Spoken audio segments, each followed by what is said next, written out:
ఒక పక్కన చేస్తూ రాజకీయాలు ఇంకో పక్కన, అంటే ఒక మాటలో చెప్పాలంటే అభివృద్ధి సంక్షేమ కార్యక్రమాలు ఎంత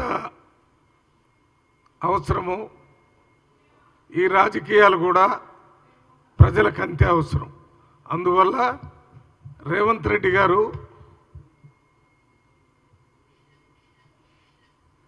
సవ్యసాచిలాగా, సవ్యసాచి అంటే ఒకేసారి రెండు చేతులతో యుద్ధం చేసేటటువంటి వ్యక్తి అర్జునుడు కాబట్టి ఆయనకి సవ్యసాచి అని ఒక పేరుంది. అదే రకంగా ఇటు పక్కన అభివృద్ధి సంక్షేమ కార్యక్రమాలని చేస్తూనే రెండో పక్కన రాజకీయాలు కూడా నడిపించడంలో రాష్ట్రంలోనే కాకుండా భారతదేశంలోనే ఒక జాతీయ నాయకుడిగా గుర్తింపు తెచ్చుకుంటున్నాడు. నిన్న మొన్న 27వ తారీఖున ఇండోర్ దగ్గర మోవా అని అంబేద్కర్ గారు పుట్టిన ఊర్లో కాంగ్రెస్ పార్టీ రాహుల్ గాంధీ గారు, మల్లికార్జున ఖర్గే గారు, స్థానిక కాంగ్రెస్ పార్టీ నాయకులు, భారతదేశంలో ఉన్న ముఖ్యమంత్రులు, ఎంపీలు అందరినీ అక్కడ పిలిచి అక్కడ ఒక పెద్ద మెగా పబ్లిక్ మీటింగ్ పెట్టారు. ఆ మీటింగ్లో మమ్మల్ని ఎంపీలందరినీ పిలిచారు. మేము పోయాము. మన రాష్ట్రం నుంచి మన ముఖ్యమంత్రి రేవంత్ రెడ్డి గారికి కూడా ఇన్విటేషన్, వారు కూడా వచ్చారు. మన మంత్రులు కూడా ఒక 1/2 డజన్ మంది మంత్రులు వారితో పాటు వచ్చారు. ఉప ముఖ్యమంత్రి కానీ, లేక సీతక్క కానీ, జూపల్లి కృష్ణారావు కానీ, కోమటిరెడ్డి వెంకటరెడ్డి గారు, శ్రీనివాస్ రెడ్డి, వీళ్ళందరూ కూడా ఆ మీటింగ్ రావటం జరిగింది. ఆ మీటింగు ఈ మధ్యకాలంలో బీజేపీ మోడీ ప్రభుత్వం రాజ్యాంగానికి వ్యతిరేకంగా, అప్రజాస్వామ్యకంగా, అంబేద్కర్ గారికి వ్యతిరేకంగా మాట్లాడుతూ పరిపాలన చేస్తున్న సందర్భంగా అమిత్ షా గారు రాజ్యసభలో అంబేద్కర్ గారి మీద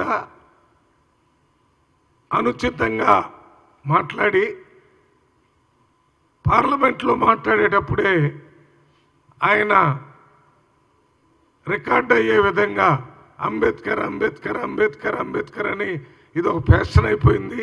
అంబేద్కర్ ఏంటి, ఎవరైనా అదే సమయాన్ని ఏదైనా దేవుడి పేరు చెప్తే స్వర్గంలో వాళ్ళకి మంచి స్థానం దొరికిద్దని అవమానకరంగా అంబేద్కర్ గురించి మాట్లాడారు. దానికి వ్యతిరేకంగా Congress party leader of opposition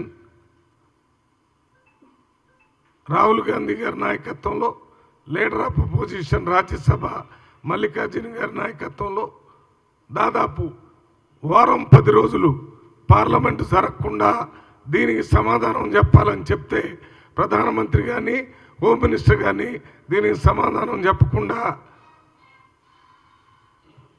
ఈ నిరసన చెప్పే కార్యక్రమాన్ని కూడా వ్యతిరేకించడానికి ప్రయత్నం చేసి ఇంకా ఎక్కువగా అంబేద్కర్ గారు రాజ్యాంగానికి వ్యతిరేకంగా పరిపాలన కొనసాగించి పార్లమెంట్లు కూడా కొనసాగించారు. ఆ సందర్భంగా మొత్తం భారతదేశంలో అన్ని రాష్ట్రాల్లో మీటింగ్లు జరిగినాయి. నిన్న మొన్న ఈ అంబేద్కర్ గారు పుట్టిన ఊరు మోవాలో ఇండోర్ దగ్గర ఓ పెద్ద మీటింగ్ పెట్టి జై బాపు, జై అంబేద్కర్, జై సంవిధాన్ అని ఈ మూడింటి మీద మీటింగ్ పెట్టి ఆ మీటింగ్లో మరి రేవంత్ రెడ్డి గారిని కూడా మొన్న మాట్లాడాలని కోరటం జరిగింది. వారు మాట్లాడేటప్పుడు